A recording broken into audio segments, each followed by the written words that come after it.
Alright, so let's go ahead and jump right on into it. This is Esbat, the 7th release in the Annex 2179 line, and I've said it probably like 6 times already, but probably my favorite in the line. One of my favorites in the line. It's a hard choice. Like, they're all really cool, and they all have like such well-crafted like stories and characteristics and things like that, so it really is like genuinely hard to, for me at least, to like pick a favorite. I mean, gun to my head, it would probably be Detective Smith. At the end of the day, that was my entry point into the line, but anyways. Esbat utilizes a gimmick that I have always loved in toys and in just everything in general. But before we get into that, again, you can see the box, and as I had talked about in Bloodsbane's video, you can sort of see, the whole thing down there with the feet, and even, the sky kind of mirrors. So, like, the reflection of the sky is the blue sky here, where the reflection of the sky is the red sky there. It would have been neat if they, could have done something, like a combination, box or whatever. But I've wanted that for all of them at this point, and I feel like the more I ask for it, the more I'm going to be disappointed that it isn't a thing. So yeah, again, same with Bloodsbane. There's all the pieces you get. Not sure about that little white neck piece, but honestly, if it is in there, I may actually take it out, because that means it would be, kind of part of the same gimmick that this white plastic, or seemingly white plastic, is a part of. So, yeah, kind of not quite like a mirror of Bloodsbane, but let's go ahead and get Bloodsbane in here just so you can see. We still maintain the gray paint on everything that was more or less gray before. The belt, the holsters, the boot covers, the clips up there. We do get some mirror effect. Well, not quite mirror effect. I guess just different design in general. Where Bloodsbane had this kind of strange pattern here. Esbat is a little more, I guess, kind of focused. Instead of black guns, he gets red guns, and obviously the star is red instead of gray, and the bandana is red, which would kind of like make more sense. So like their backstory is that Esbat was a like bad killer. He was a bad dude, and he was finally caught and I believe put to death. And one of the like a Dr. Nimmo, I believe, is what they called the doctor. I don't even know if the doctor's a he or she at this point. I would love some more like supplemental Annex 2179 fiction like we get with Acid Rain World. Anyways, so Dr. Nimmo is just like, hey, look, let's take the brain and the nervous system and let's put it in one of the same combat robots that essentially both Hiro and Void utilize for their bodies, and let's like make a super cop. And when has that ever gone wrong? Mass murder. And apparently he was the worst. He was a triple S threat, which I guess is like the maximum amount of S's, and the alphabet stops at S. So they put all of Esbat's nerve endings and brain into this kind of they make the super cop, right, and that's Bloodsbane. They codename him Bloodsbane because like obviously it'd probably be a little unethical if they were like, hey, yeah, this like historically world class murderer we just kind of got and killed. Let's make him a super cop. It's the clearly irony wasn't lost on anyone there. And yeah, so the deal is a full moon comes out, and Bloodsbane is no more. It is Esbat again. Esbat takes over, and so that's where the story kind of leaves off there, I'm sure. So it's like a werewolf, Dr. Jekyll, Mr. Hyde sort of thing, Bruce Banner, Hulk, whatever. So you do have that. Nothing is different with this figure than Bloodsbane in terms of articulation and accessories. Like I said, they were just red.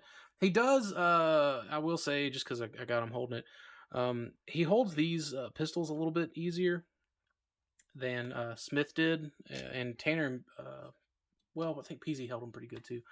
But anyways, he holds it better than Smith, and I think that's just because there's not any weathering done to the pistols, which I appreciate. I think that's, just something to kind of note there. But also, I printed a holster for the sword out on him, And yeah, let's get to the good stuff. So the cool thing about this is that whenever you have it in the light long enough, and I've been sitting it here for a while in the light, well, oh, you don't see any of it. It's probably because I think I gotta turn my let's see. Let's just go all the way up. You know what? No, where's the other one? I'm at 640. Okay. All right, let's try it now. Boom. All right, you can kind of see it. It's a lot like easier to see in person, and it faded away pretty quickly there. As a matter of fact, I did post some pictures on my Facebook that that really showcase the glow in the dark feature. For whatever reason, my still camera just isn't doing a great job at or my still camera does a better job at picking it up than the video. But anyways, so you can kind of see that's more or less it. Again, on camera, it's fading away a lot quicker, and just looking at it with the naked eye, it's not faded at all. So really strange there. But also because he does, you can't see any of this. There we go. Because he does come packaged. His crate is the same glow in the dark as all of that, so we're just gonna real quick tell you what, I'm just gonna set it right there and hopefully we can see it. Okay, a little bit. It's gonna bug me if I don't. Let's try it again. Boom, there you go. You can see it glowy. So yeah, anyways, that's it does not take a lot to excite me, I guess. But specifically because like I really do like glow in dark plastic. And it was hard to tell, but these white paint apps on the face also glow in the dark. Again, you can see it on my face. If I can figure out how to like put still images into a video quick and on the fly, I'll do it right here. But if that didn't work, then just check my Facebook page. Pretty easy to find, Primal Sabbath, blah, blah, blah, blah. But yeah, so everything more or less else is the same. It's got the same like red to black kind of paint fade, or like red to nothing, I guess, on the shins and on the lower arms. But yeah, so pretty cool. Again, I dig the backstory for this guy, and that, you know, he can like become a problem. And I think this is where I thought Bloodsbane had painted eyes. I still think Bloodsbane has painted eyes, but you're never gonna know. And that's because Esbat's eyes are painted red to kind of invoke the fact that the murderer has taken back over the body, right? So there is that. Again, I really do hope that Annex 2179 eventually gets the Acid Rain World treatment for, you know, all the supplemental fiction, because it really is a cool concept and a cool story. And I do like it. I like what we've gotten so far out of just the blurb write-ups on toy listings, and that's where these stories are.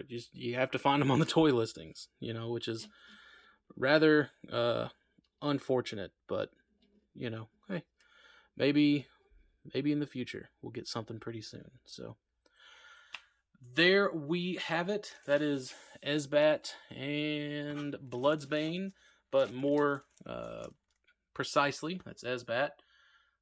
So yeah, I hope you guys enjoyed this. I know I sure am. And we've got 2 more left as of this recording that have been announced, I should say. Only 1 more in hand, so, you know, waiting on the boys. But yeah, so if you like this kind of stuff, please feel free to like and subscribe. Any questions, by all means, drop them down in the comments. I'll do what I can to answer them. And yeah, I hope you guys have been digging this Annex 2179 stuff. I definitely have some Acid Rain World stuff on the way too. And yeah, so until then, I'll see y'all later.